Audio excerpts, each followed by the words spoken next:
Idol, ano nga ba yung top 3 na position na gustong-gusto po ng mga kalalakihan?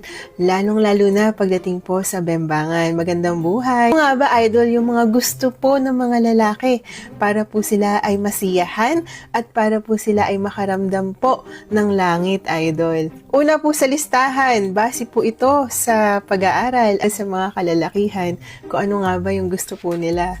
Gustong-gusto po nila yung tinatawag po na missionary style. Yan naman po, Idol, ay yung nasa ibabaw po ang kalalakihan at nakahiga po ito pong si Mrs. Idol. Base po sa psychology, kapag po ang kalalakihan ay nasa ibabaw at sila po ay kumokontrol, sila po ang may kontrol ng kasiyahan po ng kanilang sarili at kasiyahan din po ni Mrs. Idol. Alam po niya kung paano lalaruin yung kanilang pong mainit na bakbakan. Meron din po tayong tinatawag yung doggy style po. Ito po ay gustong-gusto po ng mga kalalakihan, nakatayo, nakahiga, kahit ano po, Idol.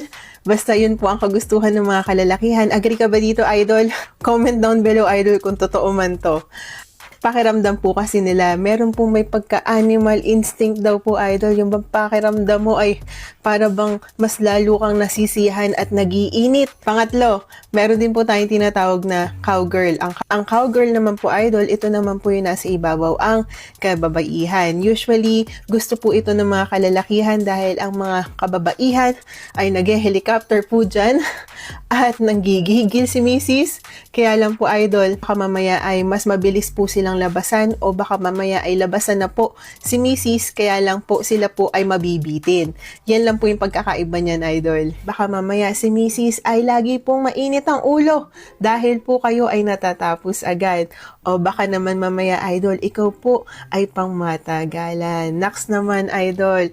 Ikaw po ba, Idol, ay nakaka-experience po niyan? Ano po ba yung mga dahilan? Magandang buhay. Alam niyo po ba, Idol, base po sa pag-aaral, ang normal po na ejaculation period ng isang kalalakihan dapat po ay tumatagal po siya within 3 minutes to 7 minutes. Kailangan, Idol, ay umabot ka po ng 3 to 7 minutes at pataas pa bago mo ito lubusang ilabas. Pero, Idol, kapag po ikaw ay bumaba na po sa 3 minutes, minsan segundo pa lang, hindi pa po napapasok itong si Manoy kay Kifi, ay nilalabasan ka na, Idol.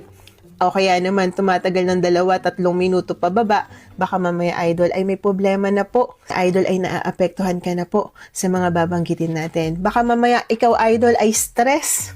Baka mamaya, Idol, ay ikaw ay nade-depress, nai-stress ka, nape-pressure ka, at ikaw po ay kulang sa inyong confidence, Idol. Baka mamaya ay nauuna ang inyong isip bago ang inyong pakikipagbembangan. Idol, yung inyong sensitivity sa inyong area, sa inyong manoy, masyado pong sensitibo, kaya nadikit pa lang dito kay Mrs., nadikit pa lang sa balat ni Mrs., ay sobrang ikaw ay L na at lumalabas na siya, Idol, at hindi mo na po kayang pigilan.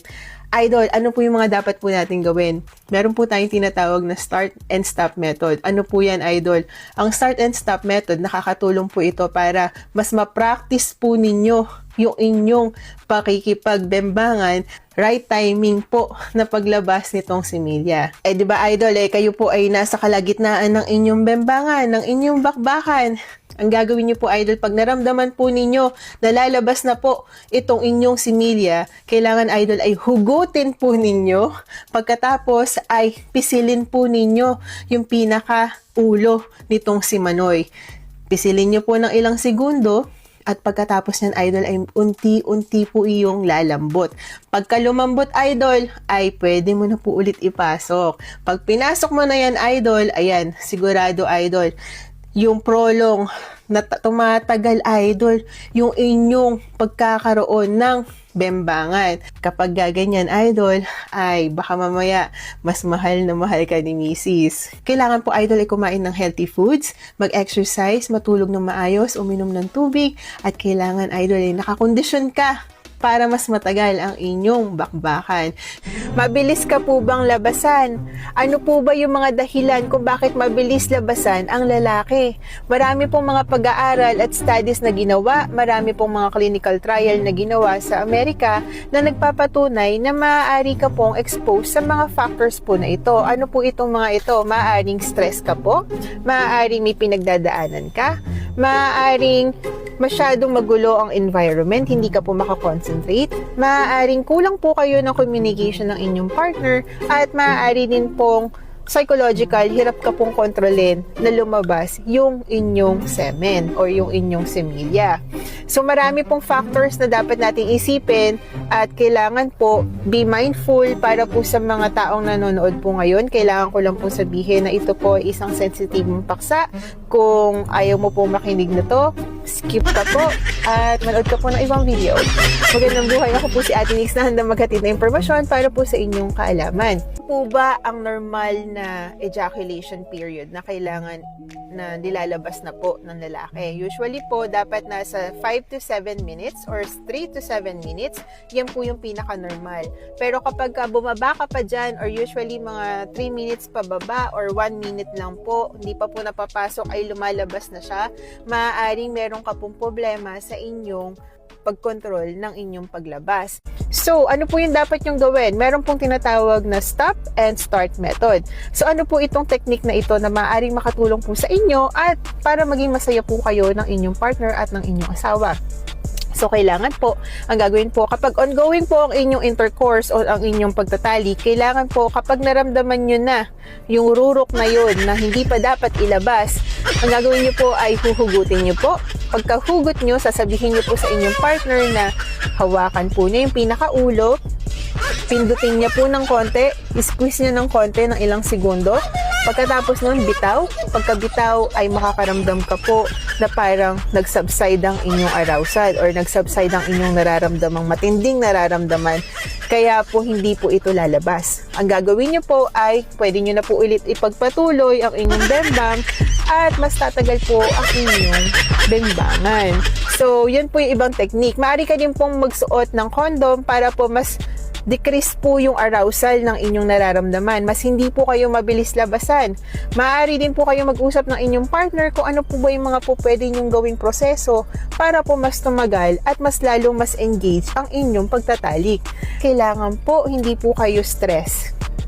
I-maintain nyo po na okay po kayo, hindi pa kayo stress, nakakondisyon po kayo. Yan po yung mga dapat nyong isipin din.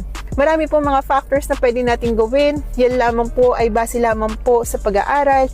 Maaaring meron ka pong problema sa inyong pagkontrol ng inyong paglabas. So, kailangan po magpatingin po kayo. Maaari din po kayo magpatingin sa urologist. Maaari niya po kayong advisean kung ano yung mga pwede nyo pong gawin. Yung urologist po ay isa pong espesyalista na maaaring makatulong po sa inyo. Sa ating mga poging mga idol, share mo yan, comment down below idol kung saan ka nga ba nasisiyahan, kung saan nga ba nasisiyahan si Mrs. Magandang buhay. Please stay happy, stay healthy, good vibes only. Please don't forget to like, share, and follow me for more videos. Happy bakbakan, happy bembangan, happy lulu mga idol, happy kifi mga idol. Magandang buhay.